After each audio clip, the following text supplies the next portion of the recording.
vous avez des difficultés à rester motivé pour aller vous entraîner lorsqu'il fait pas beau, lorsqu'il fait froid, lorsqu'il fait humide. Et c'est tout à fait normal. Pourtant, vous avez des grands objectifs qui vous tirent vers le haut, mais cela vous limite. On vous donne 6 astuces dans cette vidéo pour y arriver. Bonjour à tous et bienvenue sur une nouvelle vidéo du blog Corps et Esprit Martial. Aujourd'hui, nous allons aborder un problème que l'on nous évoque souvent, c'est lorsqu'il fait pas beau, lorsque le temps n'est pas au beau fixe, j'ai beaucoup plus de mal à rester assidu dans mon entraînement personnel. Donc cette vidéo va particulièrement vous intéresser si vous êtes en train de préparer notamment par exemple votre passage de grade ou une compétition ou une démonstration par exemple et que vous avez envie de vous entraîner mais que le mauvais temps finalement a raison de votre volonté. On va donc vous donner 6 astuces, 6 choses que vous allez pouvoir mettre en place dès la fin de cette vidéo pour réussir à vous entraîner par mauvais temps et que vous puissiez continuer à progresser et à atteindre les objectifs que vous vous êtes fixés. Mais avant d'aller plus loin, on vous invite à télécharger votre méthode de souplesse qui est disponible gratuitement sur notre site. Le lien est juste en dessous. Vous trouverez donc des exercices de souplesse qu'on a dit active, qui sont des exercices de mobilité dédiés aux arts martiaux et aux sports de combat, afin d'avoir une amplitude de mouvement maîtrisée avec un livre et des vidéos qui vous accompagnent dans cette pratique. Donc n'hésitez pas à les vous servir. Ok, on est parti pour les 6 choses à mettre en place pour réussir à rester motivé par un temps mauvais. Et alors, je vous dis d'entrée, moi la 5e c'est ma préférée, et la 6e je pense que c'est la plus efficace, mais peut-être la plus difficile à mettre en place. Astuce numéro 1, très facile, profitez du moindre rayon de soleil. Aujourd'hui on le sait, le soleil apporte énormément de choses à l'organisme. Je ne parlerai pas aujourd'hui de supplémentation, mais ça pourrait être un sujet qui vous intéresse, dites-le nous en commentaire. Et donc profitez juste du moindre rayon de soleil. Lorsqu'il fait beau, même s'il pleut un peu, profitez-en pour aller vous exposer au soleil. Parce que quand une chose est rare, on en profite 2 fois plus. Bon ok, il est super sympa, mais s'il n'y a pas du tout de soleil, on fait comment? Eh bien la chose que vous pouvez faire, c'est aussi essayer de changer vos entraînements, voir s'ils ne peuvent pas s'adapter en intérieur. Est-ce qu'il n'y a pas des choses que vous pouvez faire dans votre propre intérieur? Et là je vous renvoie par exemple sur notre routine de gainage qui était là-haut. On a fait plein de choses, hein. On faisait les lives par exemple Dungeon of Fitness pendant un temps, dans un intérieur, un espace relativement réduit. Il y a plein de choses qu'on peut faire, qu'on peut adapter pour faire en intérieur. Donc je récapitule, hein, la première astuce, rien d'extraordinaire. On va essayer dans un premier temps de profiter du moindre rayon de soleil. Et dans un deuxième temps, si vraiment aller dehors vous rebute est un vrai frein pour vous, le principal ça va être de se remettre en action et donc peut-être transformer votre entraînement pour le faire en intérieur. Il vaut mieux faire un entraînement plus petit, aller faire moins de choses, mais déjà s'entraîner. Ça c'est vraiment important de ne pas perdre le flux d'entraînement ou alors de le retrouver si vous l'avez perdu. Ok, deuxième chose hyper importante, ayez des objectifs clairs, des objectifs vraiment bien définis, des objectifs construits qui vont vous permettre de vous tirer vers le haut et vous permettre de vous dépasser. C'est-à-dire que si vous voulez vous entraîner simplement pour avoir votre Xème dan ou votre compétition, parfois c'est pas suffisant. Il faut plus de choses, il faut être plus précis. Et pourquoi je veux avoir cet objectif? Et comment je veux atteindre cet objectif? Qu'est-ce qui me tire vers le haut? On a écrit un article complet disponible sur le blog sur la fixation d'objectifs. Je ne vais pas refaire ici tout ce que j'ai dit dans l'article. Si vous avez envie que j'en fasse une vidéo, dites-le moi, c'est pareil, je le ferai.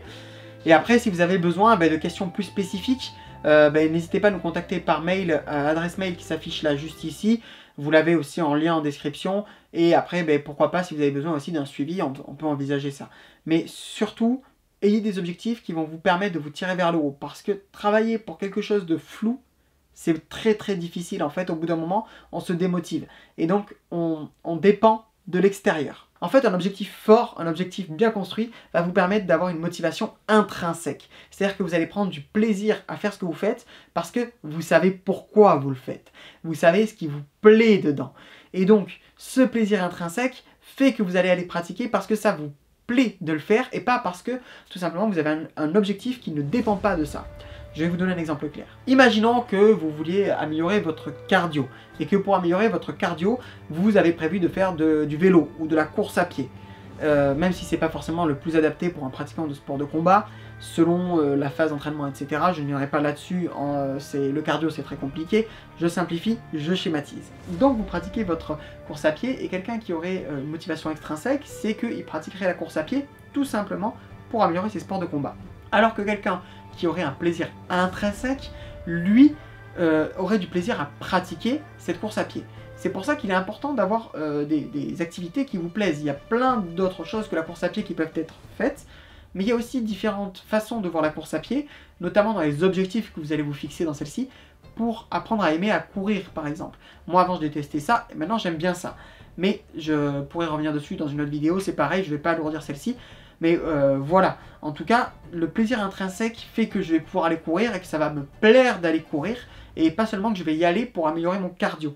Et ça c'est très important parce que même s'il pleut, si ça me plaît d'aller courir, je vais être beaucoup plus enclin à faire l'effort d'aller sous la pluie. Troisième chose très importante, c'est le discours interne. Qu'est-ce que vous vous dites à vous-même dans votre tête et comment est-ce que vous vous le dites? Alors je pourrais rentrer dans le détail modalité, sous-modalité, mais pour éviter de complexifier trop cette vidéo, si vous en avez besoin, ce serait quelque chose de plus axé PNL, hein, vous me le dites et puis je pourrais vous faire une vidéo dessus. Mais en gros, c'est cerner les mots que vous utilisez, comment vous parlez, quel ton vous employez, est-ce que c'est la voix de quelqu'un d'autre que vous entendez, et dans quel état ça vous met. Le discours interne, c'est quelque chose qu'on utilise tous, on se parle tous, on a toujours, souvent, une pensée dans la tête qui nous parle. Le problème, c'est que cette pensée, elle peut être aussi bien positive que négative. Et si cette pensée est négative, eh bien, elle va vous limiter dans vos actions et elle va faire en sorte que vous n'atteignez pas vos objectifs. Par exemple, si lorsque il pleut, vous vous dites « Oh, fait chier, il pleut, j'ai pas envie d'aller m'entraîner », ben, c'est pas très motivant. Ou alors, si vous dites « C'est bon, on tirera la prochaine fois, t'as vu le temps qu'il fait », voilà, bon. Franchement, ça, c'est quelque chose qui vous freine. Alors que si vous vous dites « Super, il pleut », ben, c'est un moyen d'éprouver ma motivation, voir si je suis vraiment motivé. Ça va me permettre d'affirmer aux yeux de, par exemple, ma compagne que je suis motivé et que je m'arrête pas au moindre aléa. Ou alors, ça va être un moyen de travailler mes appuis pendant que je cours. Bref, peu importe. Mais si vous avez un discours beaucoup plus positif, ça va être génial. Ça peut être quelque chose qui n'a rien à voir avec votre activité physique. Par exemple, tout simplement vous dire « Ah, chouette, il pleut, cet été on a manqué d'eau, j'espère que ce ne sera pas le cas l'été prochain. Et voilà, c'est chouette qu'il pleuve, ça fait plaisir à voir. » Voilà, des choses comme ça, ça peut changer votre vision de la pluie et vous motiver à aller vous entraîner. Quatrième chose, c'est économiser votre capital volonté. Qu'est-ce que je veux dire par là? En gros, la volonté, c'est un peu comme un muscle. On l'entraîne, et puis surtout, on l'épuise. C'est-à-dire que si vous puisez dedans votre volonté pour chaque action de votre journée, vous la fatiguez. Comment faire pour éviter de fatiguer et d'épuiser votre volonté? C'est tout simple. Prenez des habitudes. Autrement dit, n'ayez pas à faire des choix, ayez des choix programmés qui sont déjà définis, de façon à ce que vous n'ayez pas besoin de les faire consciemment. Plus vous aurez de routine, plus vous aurez d'habitude, moins votre capital volonté sera entamé lorsque vous aurez quelque chose à faire qui vous demande de la volonté, qui vous demande un choix. C'est tout à fait le but de certaines routines. D'ailleurs, vous pouvez revoir notre vidéo ou notre article en dessous sur les routines, comment les mettre en place, surtout voilà, les points essentiels pour ne pas vous planter sur une routine. Prends un exemple précis. Pourquoi est-ce que les friandises sont à la fin des magasins, toujours en caisse, vous avez des friandises, des choses comme ça? Tout simplement parce qu'on sait que vous avez résisté tout le long avec votre caddie et vous n'avez pas acheté de bonbons, vous n'avez pas acheté de biscuits, vous n'avez pas acheté plein de choses que vous auriez eu envie, vous êtes un peu frustré, vous avez lutté avec votre capital volonté, vous arrivez au niveau des caisses de paiement et là, vous tombez sur la récompense pour cet effort et de toute façon, votre volonté est morte et vous achetez et vous mettez dans le caddie. Tout simplement. Eh bien, c'est ça, le but c'est que vous n'ayez pas à puiser dans votre capital volonté pour faire votre activité physique. Et comment faire? Eh bien tout simplement, préparez un maximum de choses à l'avance. Vous savez qu'il va faire pas beau, préparez votre tenue d'hiver, préparez votre sac, préparez tout ce dont vous avez besoin et soyez prêts à partir. Et essayez de partir comme lorsque vous partez quand il fait beau. Si vous partez à une heure précise, si vous avez une alarme précise, utilisez la même chose, de façon à ce qu'on ait une sorte de réflexe pavlovien. Hein, donc c'est-à-dire que dès que l'alarme se met en place, paf, je mets en place la routine qui dit que je vais faire mon activité, peu importe que ce soit aller à la salle de sport ou votre entraînement personnel ou que ce soit d'aller au dojo ou à votre salle d'entraînement. Mais voilà, vous avez ce réflexe qui va être la musique s'active ou l'alarme s'active et je me mets en place. Ça c'est un exemple de choses que vous pouvez faire, mais en tout cas, ayez un maximum de choses qui sont prêtes à l'avance, que vous n'ayez pas besoin de choisir. Et là, vous pensez que ces petits ninjas, ils ont un capital volonté entamé? Pas du tout, même quand il pleut, ils y vont, ils ont pas peur. Hein. Cinquième chose, et je suis sûr que ça va être votre préféré aussi, récompensez-vous.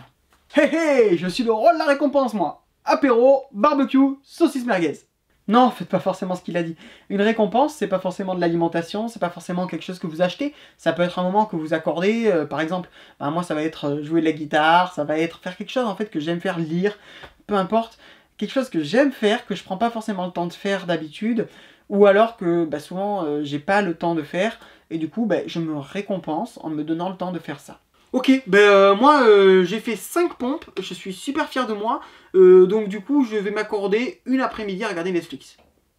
Non, peut-être pas ça non plus, hein. Bon, vous l'avez compris, il faut que la récompense soit aussi proportionnelle. Si pour vous 5 pompes c'est quelque chose de vraiment extraordinaire, ben pourquoi pas vous donner une belle récompense. Mais tout dépend du niveau de récompense que vous donnez. Enfin, il y a plein de choses à dire sur la récompense, je pourrais vous faire une vidéo complète dessus, hein, des façons de gérer les récompenses. Mais il ne faut pas que ce soit une récompense trop grosse par rapport à un effort qui ne demande pas grand chose. Vraiment, il faut que ce soit en adéquation effort-récompense, un effort qui est relativement moyen avec une récompense moyenne. Par exemple, moi quand je vais faire ma séance de sport, derrière je me récompense voilà, par exemple un quart d'heure de musique. C'est parce que même si en fait souvent ça ne me demande pas d'effort d'aller faire ma séance, loin de là, mais le fait de me dire bah, ça me donne le droit de faire de la musique, c'est aussi un prétexte pour faire quelque chose que j'aime. Et donc du coup c'est doublement gagnant parce que je me sens heureux et récompensé d'avoir fait ça, donc j'ai envie de continuer à le faire. Et en plus de ça, je m'accorde du temps pour faire quelque chose de bénéfique pour moi. Et c'est là où j'en viens sur série Netflix. Pourquoi pas de temps en temps essayer de plutôt des choses qui vraiment vous plaisent et vous apportent des choses. Une sortie culturelle, aller voir des amis, c'est beaucoup plus intéressant. Allez vous balader, je sais pas, des choses qui vous apportent à vous, qui vous nourrissent, qui vous font grandir. Si les séries vous font grandir, pourquoi pas. Et enfin, sixième chose, c'est peut-être la plus importante mais la plus difficile à maintenir, c'est d'avoir un agenda. Ayez un agenda bien défini et dans lequel vous marquez vos entraînements. Le fait de marquer ces entraînements fait que déjà de 1, on n'a pas envie de faire autre chose pendant ce temps, de se prendre un rendez-vous, des choses comme ça, mais de 2, c'est qu'on a entre guillemets le devoir de le faire. Donc ce sera beaucoup plus difficile de déroger à la règle. Et si on le fait, il faut qu'on ait une vraie raison. J'étais vraiment trop fatigué, je risquais la blessure, je ne sais pas, j'avais un rendez-vous médical, voilà, pourquoi pas. Mais si vous avez un agenda, c'est écrit, c'est votre moment à vous, et c'est beaucoup plus difficile d'en sortir. Voilà, maintenant c'est parfois plus compliqué de le mettre en place, il peut être numérique, il peut être papier. Je vous invite vraiment à essayer de le faire et de le respecter. Et surtout définissez bien dans votre temps d'agenda le temps de pratique, mais aussi le temps pour la douche, le temps pour aller sur le lieu si vous avez besoin d'un temps pour y aller. Voilà, prévoyez le temps complet et pas seulement le temps d'activité. Et pour économiser votre capital volonté, vous pouvez très bien noter sur votre agenda la séance que vous avez prévue. Sinon, il y a aussi une astuce que j'aime bien utiliser quand j'ai pas de séance de prévue ou que j'ai envie de me surprendre moi-même. C'est une astuce que j'avais partagée d'ailleurs avec les gens qui nous suivent en mail. Si vous ne le savez pas, on fait des mails régulièrement avec des astuces et des choses comme ça, que ce soit en préparation mentale ou en préparation physique. Et là, c'était en fait utiliser soit un randomiseur, une application qui donne, vous rentrez des données et ça sort des données random, enfin ça sort une des données que vous avez rentrées aléatoire. Par exemple, moi j'avais rentré les frappes, et du coup, avec le randomiseur, je sors des frappes, des blocages, et je tire au pif ce que je dois faire, ce qui fait que je ne sais pas à l'avance les exercices, et par contre je sais le nombre de répétitions que j'ai prévu pour chaque, et après je fais l'application par exemple qui va avec dans nos katas ou dans nos entraînements, enfin dans les mouvements techniques, etc. Ok, cette vidéo touche à sa fin, mais je vais vous donner une 7e astuce bonus, c'est tout simplement d'y aller avec un ami, parce que la motivation, je vous ai parlé de motivation intrinsèque, de motivation extrinsèque. Donc la motivation extrinsèque est relativement faible, hein, elle va s'épuiser parce que elle ne dépend pas de la pratique en elle-même. La motivation intrinsèque, elle, est plus solide parce qu'elle dépend de la pratique, enfin vous avez du plaisir à pratiquer. Et il y a une motivation qui est encore au-dessus de ça, qu'on appelle la motivation prosociale. Et c'est le fait, par exemple, d'être engagé auprès de quelqu'un pour aller vous entraîner, ou alors le fait, par exemple, de vous engager à arrêter de fumer pour ne pas être un mauvais exemple pour vos petits-enfants ou pour vos enfants. Eh bien, ce que je vous invite à faire, c'est simplement partager cette vidéo et trouver un partenaire pour vous entraîner. Quelqu'un qui vous dit, écoutez, voilà, moi je suis dans telle région, j'aimerais bien quelqu'un pour m'entraîner. Partagez-le sur les réseaux ou des choses comme ça. Il y a des groupes, nous on est sur Angoulême par exemple, il y a un groupe qui s'appelle Sortir à Angoulême, et un autre qui s'appelle, je sais plus, je crois que c'est Wanty d'Angoulême, enfin peu importe, où on peut trouver ce genre de choses. partagez la vidéo ou partagez juste l'envie de vous entraîner, peu importe. Et vous trouverez peut-être des partenaires d'entraînement, des gens qui vont vous motiver, et comme ça, ben, on grandit. Plus on est nombreux, plus on grandit dans ce genre de moment. Et surtout, quand vous aurez la flemme, il va vous appeler et vous saurez que vous êtes attendu. Et voilà la fin de la vidéo. On espère que cela vous aura plu. On vous dit à très vite. Tchou bye!